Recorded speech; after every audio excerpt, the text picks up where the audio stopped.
Hello, I'm Vance Hopkins, manager of the James Hopkins Trust.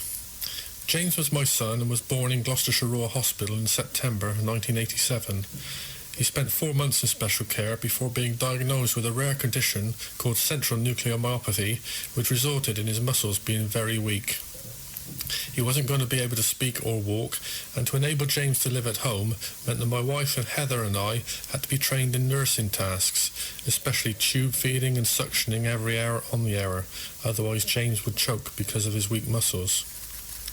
As James required care 24 hours a day, 7 days a week, the majority of the nursing was carried out by Heather, as I had a full-time job, and the only form of respite that we could get was by putting James into the children's ward of Gloucestershire Royal Hospital. It was while on one of these visits he caught an infection and died aged just 20 months. The problems with hospitals is that they're full of sick children, and fundamentally James was disabled but was a well child.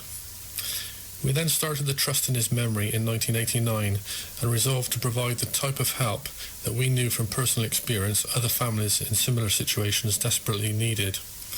So we looked at the possibility of providing respite care by putting the hospital, that is the nurse, with the child in the child's home rather than the child into the hospital. We now provide free nursing respite care to the severely disabled, life-limited and life-threatening children of Gloucestershire, aged 5 and under, either in the family home or at our respite centre. The causes of the disabilities of the children are numerous, but include renal failure, cardiac and metabolic problems, cancer, epilepsy and cerebral palsy.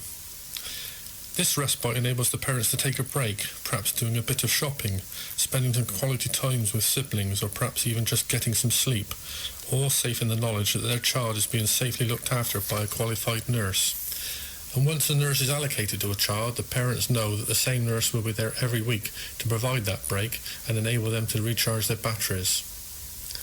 In 2003, we built our new respite centre and now offer daycare as well as the respite care in the family home.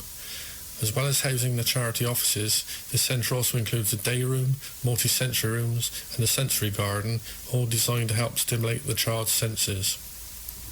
We're now also trialling overnight care at our centre to give parents up to 24 hours care on an occasional basis. We currently have 70 children and families on a register and are providing around 1,000 hours of respite each month free to the families, and have provided well over 150,000 hours of respite since we started 21 years ago.